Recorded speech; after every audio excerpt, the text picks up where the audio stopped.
O próximo domingo marca o Dia Internacional do Combate ao Desperdício Alimentar. Segundo os dados mais recentes levantados pela ONU, referentes a 2022, a população mundial joga fora mais de 1 bilhão de refeições por dia.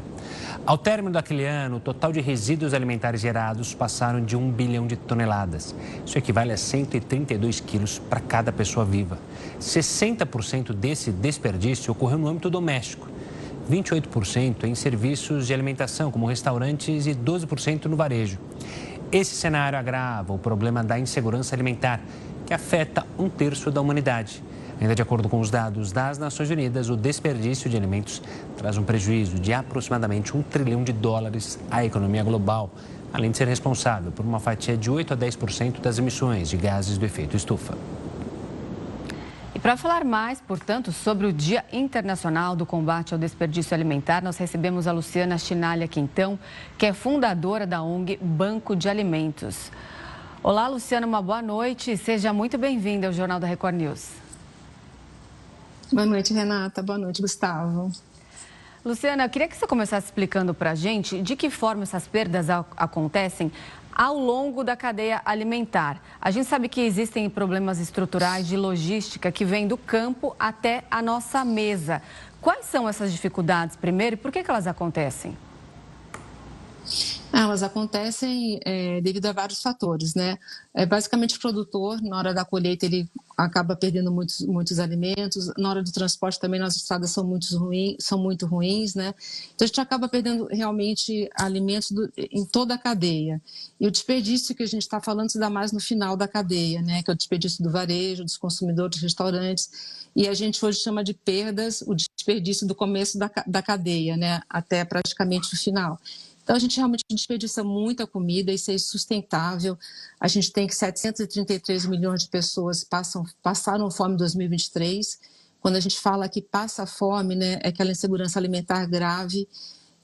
A cada 11 pessoas, uma pessoa passa fome no mundo, né, e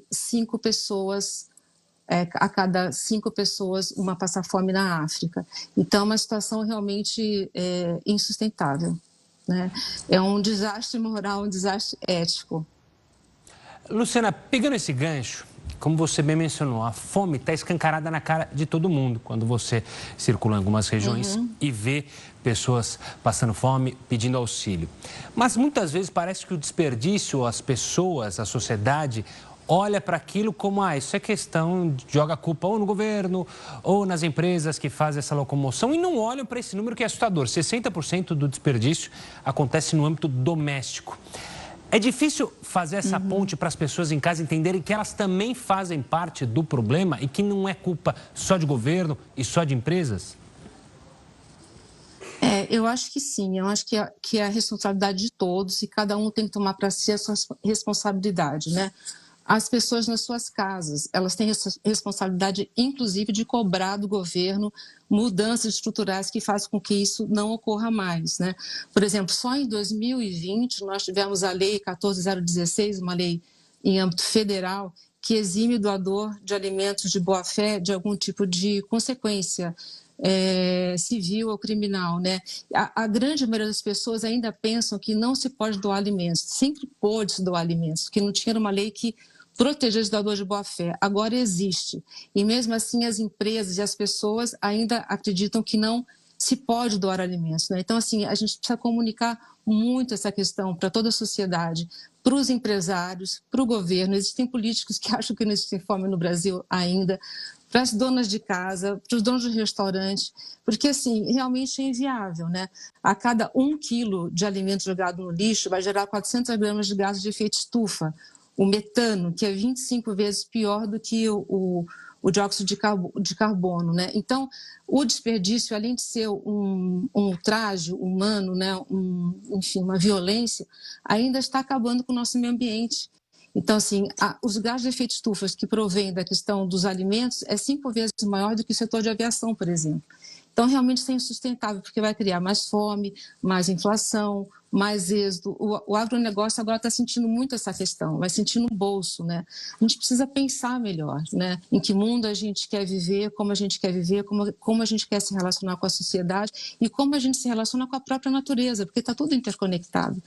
Né? Então, a gente vê milhões de pessoas passando fome sem necessidade e a gente acabando com a natureza também por uma negligência muito grande da nossa parte, né?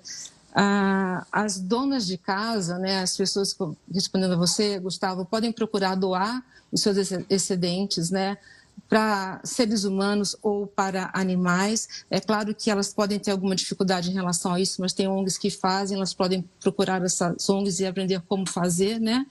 E, no mínimo, compostar, fazer a compostagem, que esse alimento volta para a terra, né, e não vai poluir o meio ambiente. São muitas coisas. Os empresários têm que... Pode São concluir. Muitas coisas, é muito complexo, né? Não, é que os empresários também, menos de 1% do que é desperdiçado no Brasil é doado para bancos de alimentos como o meu, por exemplo, da sociedade civil, né? Então, assim, a gente precisa muito mudar a nossa cultura para ontem. Vocês viram o que aconteceu no Rio Grande do Sul, na Amazônia, está tudo interconectado, né? Exatamente. É impressionante a quantidade de alimento que é desperdiçado. A gente entendeu muito bem que para mudar essa situação precisa de interligar e juntar forças de políticas públicas, do governo, da iniciativa privada, do papel da sociedade civil, como vocês também atuam na ONG Banco de Alimentos. Eu ia te perguntar, só para a gente encerrar, Luciana, sobre essa aliança contra a fome, essa aliança global que o Brasil está liderando aí e deve lançar nos próximos meses na frente do G20, né, no Rio de Janeiro, onde vai acontecer. Eu queria saber se você está ao par disso, como que você enxerga essa iniciativa do Brasil, se realmente essas propostas que o presidente Lula vem oferecer, de fato, pode mudar alguma coisa para diminuir essa insegurança alimentar que a gente vem acompanhando. Renata, eu acho que vários fatores realmente poderiam diminuir. A grande questão é a gente colocar em ação aquilo que a gente fala. A ONG Banco de Alimentos, por exemplo, tem 26 anos de vida. E lá em 1998, quando ela foi criada, a situação era muito parecida com a atual, né? A ODS 12.3, ela já objetiva, né, que a forma até que o desperdício seja diminuído pela metade até 2030. Isso não está acontecendo. Então, a grande questão é o pacto da ação, né? Não o pacto da palavra. E eu não falo só por nós, eu falo pelo mundo inteiro, entende? A gente realmente precisa entender que nós somos responsáveis pelo mundo à nossa volta, né? E que toda ação faz diferença de cada um de nós, governo, iniciativa privada, terceiro setor.